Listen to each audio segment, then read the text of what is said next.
Hello, friends, and welcome back to Malicious Compliance Stories. We start today's video with a story about a young bartender who was basically running an entire bar for pennies until one night her boss crossed the line and demanded respect. But before we begin, best way to support our channel is to leave comments, like, and subscribe with a turned-on bell so you don't miss the new video every single day. Here we go. The boss who thought he was untouchable. This was years ago, back when I was around 19, and looking back now, I can see it as one of those rare epiphany moments in my life, a moment that changed how I saw myself and what I'd tolerate from others. At the time, I didn't realize just how much it would shape me. I just started tending bar at this old, slightly rundown hotel, not some five-star resort for the political elite, but a bar-restaurant combo in a historic mansion house that was being revamped by new owners. The new boss had a grand vision: turn this creaky old place into a high-end cocktail bar and exclusive getaway. I threw myself into it. I helped redecorate, studied mixology in my spare time, and believed in his dream. Young and naive, I thought this was my chance to be the next Tom Cruise from Cocktail. The takeover was a family affair. The new owner hired as many relatives as he could, all in cushy consultancy roles. None of them did the dirty work. That fell to me. Laundry, fryer cleaning, mopping vomit, whatever needed doing, I did it. Eventually, I was promoted to running the bar and hiring staff, though there was no pay increase, and the boss had one stipulation: only hire young, busty women. That should have been my first red flag. But the little compromises kept creeping in. I started working 16-hour shifts while the owner vacationed, sometimes staying at the hotel for weeks at a time. I was running the place without ever being officially promoted. The clock-in machine was rigged to round down to 15-minute increments, so you could lose 14 minutes of pay every time you clocked out. And we were told to clock out if things were slow. I later learned he was skimming 15% off everyone's pay on top of that. One Friday, after working more than 60 hours that week, I looked forward to my one day off before a brutal Sunday wedding shift. Weddings ran 16 hours minimum. I woke at noon Saturday to find 6 missed calls and a furious text from my boss. "Where the F are you? Wedding prep started and you're not here." Panicked, I double-checked my schedule. My name wasn't on for Saturday. I texted back, "Relax, it's Saturday. I'll see you tomorrow." Seconds later, he sent a photo of the same rota, but my name had been added in a different color. When I pointed it out, he snapped back that I should check the schedule every day. I caved, apologized, and rushed in. We were 2 staff short, and breaks were immediately canceled. I spent the day running food, pouring drinks, even building outdoor furniture, while my boss wandered around shouting about how lazy we all were. Every time I passed through the indoor bar, his daughter and her friend, both sipping free cocktails, complained loudly about how young people don't want to work. By the time we closed at 3 a.m., I was running on fumes. My boss was drunk, swaggering through the room, basking in compliments from his friends.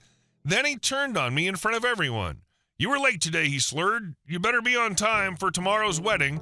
I said, exhausted, "Then maybe let me go home so I can sleep." That was it. He flew into a rage.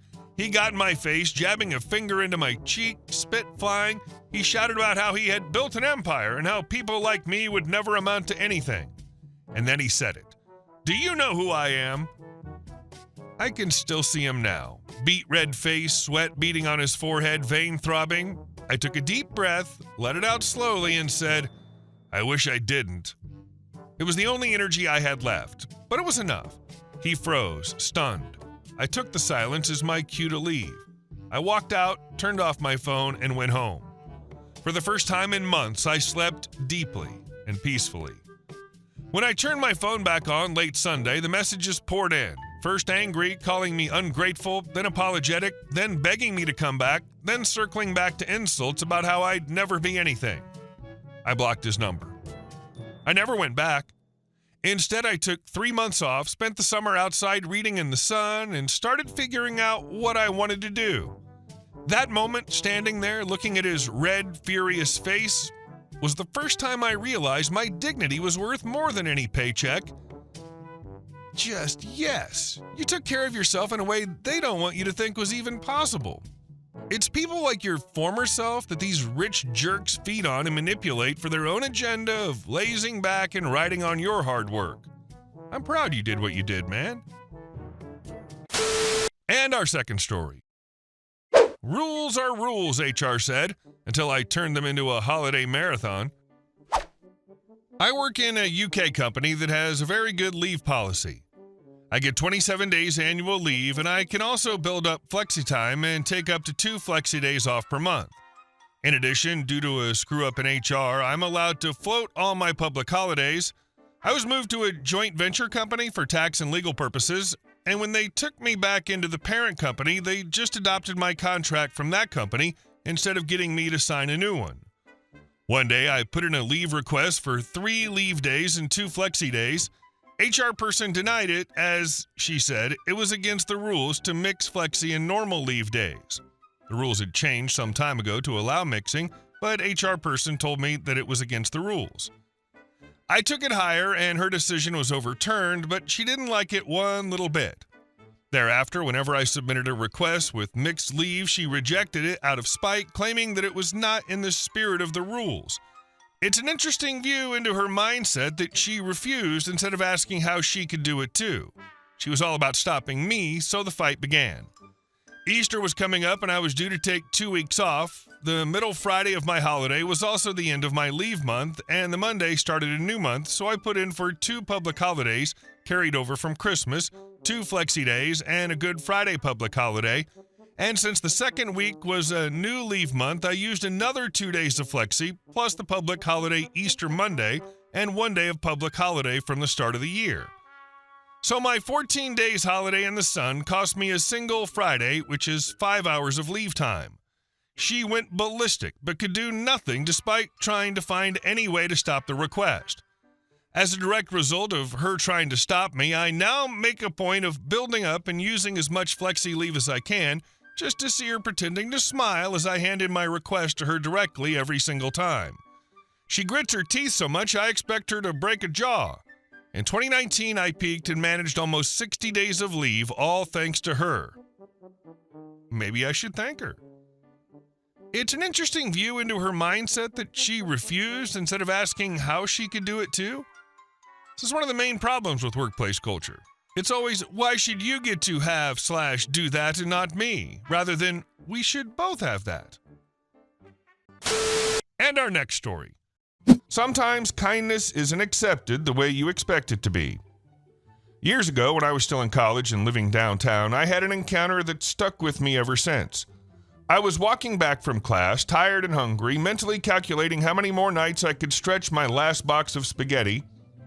That was pretty much my go-to meal at the time, cheap, filling, and versatile if you had a little creativity and some hot sauce. I was broke, like a lot of students. Everything went to rent, tuition, and just trying to stay afloat. As I passed a row of stores, I saw a man sitting on the sidewalk near a lamppost, disheveled, wearing layers even though it was a mild day. He looked up at me as I passed and asked politely if I had any money. He said he hadn't eaten all day. He had a strong accent, Middle Eastern maybe, though I couldn't place it exactly. His voice was calm but weary, like someone who'd been passed over more times than he could count. I told him truthfully that I didn't have cash, but then I hesitated. I kept walking for a moment before something gnawed at me. I knew what it was like to be hungry, maybe not homeless hungry, but broke student hungry, where your idea of a splurge was adding cheese to ramen. So I turned back. This was during a promotion at McDonald's, something wild, like 4 cheeseburgers for $1. Even for someone pinching pennies, that was doable. I scraped together $2 and bought a small mountain of burgers. Not gourmet by any means, but it was hot food, filling, and more than I usually allowed myself. I found him a few blocks down, sitting on a different corner, looking just as worn out as before. I walked up with a little pride in my step, holding the warm bag like a peace offering. I said, "Hey, I didn't have cash earlier, but I got you some food." He took one look in the bag and frowned. He didn't even touch it. "What is this?" he asked. "Burgers," I said. "McDonald's." His expression twisted and his voice took on this sharp, offended tone. "I need fruits and vegetables, real food, not this junk." I blinked. "It's what I eat," I said, kind of stunned. He shook his head and muttered that he needed money so he could eat at a proper restaurant. He even emphasized the word proper, Like I just insulted his dignity by offering fast food? I stood there dumbfounded, holding the bag out like an idiot. Look, I get it. Maybe he had dietary restrictions. Maybe he couldn't eat beef. Maybe it was religious or medical or just personal preference. He didn't explain, and honestly, he didn't seem interested in doing so. But in that moment, all I felt was this wave of embarrassment, like somehow I was the one being rude. I walked away, not angry, not even hurt, just confused. That bag of burgers weighed heavier than it had 5 minutes before. And for what it's worth, there was a Catholic mission just 2 blocks away that served free meals every single day, no questions asked. I'd seen them handing out warm soup, bread, and fruit. If he really needed something healthier, he had options. Free, no less. I've thought about that interaction a lot over the years. I don't think he was scamming me for drug money. I've met plenty of people with those kinds of tells, shaky eyes, desperation in their voice, making up wild stories for a few bucks. He didn't have that vibe. I think genuinely he felt that eating from a fast food bag on the street was beneath him. He truly believed he deserved better. And maybe he did. Maybe we all do. But in that moment, I couldn't help but feel like we were both just 2 people doing our best in different ways. He was hungry, and I tried to help. I ate from that same dollar menu every other day. For me, a bag of burgers was a kind gesture. For him, it was an insult. So I did what anyone would do in that situation. I took the burgers home and ate them myself. Breakfast, lunch, and dinner for 2 days straight. Not bad, honestly. Sometimes when people ask why I don't always give out money on the street, I think back to that day. It didn't turn me cold, but it definitely taught me that not every act of kindness is accepted the way you expect. Some people want help on their own terms, and sometimes your good deed doesn't land the way you thought it would. But hey, at least I didn't go hungry. Regardless of food preferences, for any reason, whether it be health, religion, or taste, you tried to do something nice for someone and should have received kindness in return. No matter what. Instead, you got some weird entitled bullcrap. And our last story. HOA versus me. The time I kept my lakefront and won. I live in a cottage that I inherited when my grandfather passed away 3 years ago. It's one of the oldest homes on the lake, a cozy little place with a grass yard that rolls down into my own private beach. Unlike my neighbors, I'm not part of the HOA. My grandfather never signed the agreement when the neighborhood was developed, and I've never had a reason to join. Life here's always been quiet. My pride and joy is my Piper Super Cub on floats. I worked hard to get my pilot's license, and that plane means the world to me. Most days, it's tied up to my dock. When the weather turns bad, I pull it up on the beach and strap it down. Up until recently, no one had a problem with it. The trouble started when I installed 2 lines of buoys along the edge of my property about a month ago. I had custom signs made for them, bright, clear warnings about prop wash and restricted area, and positioned them so they extended about 15 feet past my dock. That's still within my riparian rights, completely legal. Why? Because too many curious boaters, kayakers, and paddleboarders had been drifting way too close whenever I taxied out or came back in. Most kept a respectful distance, but lately people had started cutting across my approach path, getting within 50 feet of my plane while the propeller was spinning. I needed a safety buffer. The buoys gave me a 100 by 300 foot rectangle, enough space to take off, land, and maneuver without worrying about clipping some weekend warrior's kayak. A week and a half later, I got a letter from the HOA. "Dear resident," it began, "your recent buoy installation violates HOA policies. You are hereby directed to remove the buoys, signs, and aircraft from the property and relocate to the designated seaplane base." I laughed out loud.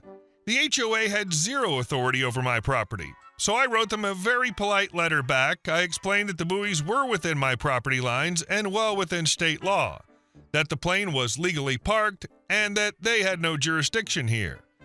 I stated clearly that nothing was being moved. 2 days later, I got a visitor. A woman I'd never seen before marched up my beach without knocking and shouted, "You need to get rid of those buoys now!" I stood on my porch. "You're trespassing," I said flatly. "This is community property," she snapped. "No," I said, holding up my survey map. "This is private property. My grandfather never signed into the HOA, which means I'm not subject to its rules. You and your board have no authority here." She gave me the nastiest look I've ever seen. "You're a selfish jerk. People around here don't like being dictated to." "Then tell them to stop cutting across my docking lane," I shot back. "If you or anyone from the HOA comes onto my property again, I'll have you arrested for trespassing." She threw a few more choice words my way, stomped off my beach, and I figured that would be the end of it. It wasn't. The next week, I got another letter, this one threatening legal action, so I called my attorney. He laughed and said, "They don't have a leg to stand on. Let's make this fun." He sent a cease and desist letter to the HOA citing trespass laws, harassment, and the fact that they were attempting to enforce regulations on a property not under their jurisdiction. He also copied the county sheriff's department. 2 days later, a deputy knocked on their door, not mine. Apparently, the HOA board was warned that further attempts to harass or trespass could result in criminal charges. A few neighbors told me they heard yelling coming from the next board meeting. The buoy's still there. The plane still on my beach. The HOA quiet as a mouse. And just to twist the knife a little, I repainted my signs to be even bigger and brighter. "Private property, keep clear, propeller danger." Now when I taxi out, boaters give me plenty of room, and every time I glance back at the shore and see Karen standing there glaring at my property, I smile. Funny thing, last week I got a letter from the HOA saying they were reviewing their policies about waterfront use. They learned the hard way that they have no power here, and now they're scrambling to save face. My beach, my dock, my plane, and it's going to stay that way. You didn't just protect your rights, you probably just saved every other non-HOA waterfront owner on that lake from getting harassed next. And the fact that Karen has to watch you taxi your plane out every morning? That's awesome. Hey guys, thank you all for watching the video. I'll see you in the next one.